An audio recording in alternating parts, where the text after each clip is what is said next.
বৃষ্টি মনে আসে নাকি?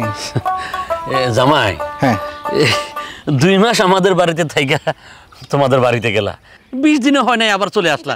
জিনিসটা কেমন হয়ে গেল না? কি বলেন আব্বা, আমার ব্যবসার এত ব্যস্ততা রেখে আসলাম আর আপনি এই কথা বলতেছেন, তো রীতিমতো ইনসাল্টিং। ঠিক আছে আমি যাচ্ছি, আপনার মেয়েকে আপনার বাসায় পাঠিয়ে দিয়েছেন। শুনো জামাই, আরে তুমি আমাদের বাড়িতে আসছো, আমি তো আরো খুশি হয়েছি। শ্বশুর বাড়িতে জামাই আসবে, সমস্যা কি? কিন্তু এলাকার লোক এক একজনে এক এক কথা বলে, এই আর কি। আব্বা আমি আপনাকে আগেই বলছি, আপনার এলাকার লোককে আমি গুনিয়ে না। আপনার এলাকার লোকজন তো ছেঁচড়া। আপনার বাসায় 2 মাস থেকে গেলাম, একটা দিন দাওয়াত দিয়ে খাওয়ায় না। এদের নামে তো মামলা করা উচিত।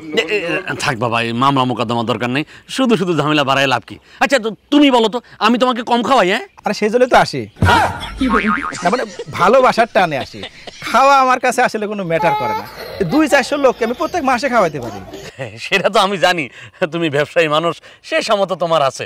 আচ্ছা তাহলে একটা পরামর্শ করি, আমি একটা ব্যবসা করতে চাচ্ছি। হ্যাঁ, একটু যদি বুদ্ধি পরামর্শ দিতা, মানে কিভাবে সফলতা অর্জন করা যায়, এই আর কি।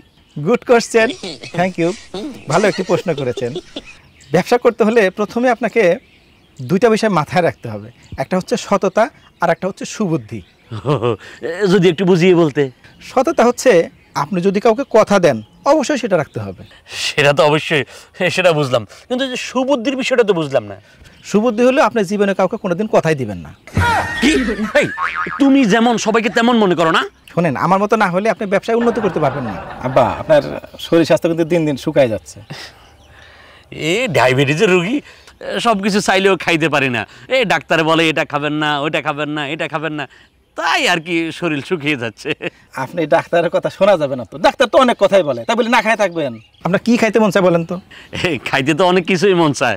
যা খাইতে মন চায় বলবেন আমাকে, না বললে বুঝবো কিভাবে যে আপনার এটা পছন্দ ওইটা পছন্দ? বলবেন আমাকে, আর আমি দেবে না দে এটা বিষয় না, তা বলবেন। আব্বা ভুলেই গেছিলাম, আপনার জন্য আমি কলা নিয়ে আসছি। কলা? হ্যাঁ এই যে খান, সবরি কলা, একদম গাছের। জামাই, নরসিংদীর কলা।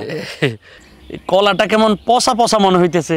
আব্বা আপনাকে একটা জিনিস শিখাই দেই, বাসায় যদি কোনো ফল বা কলা টলা যাই হোক যদি পচা পচা ভাব হয় যেটা আগে, সেটা সবার আগে খাবেন, নাহলে তো জিনিসটা নষ্ট হয়ে যাবে। আসার সময় কিছু আনো নাই, তাই বলে একটু পচা কলা আমার হাত ধরাই দিবে খাইতে? ধরো তোমার কলা, আসো খাইতে আসো। আব্বা কলা তো অর্ধেক ভালোই ছিল, আমি খাই, নষ্ট করার কি দরকার?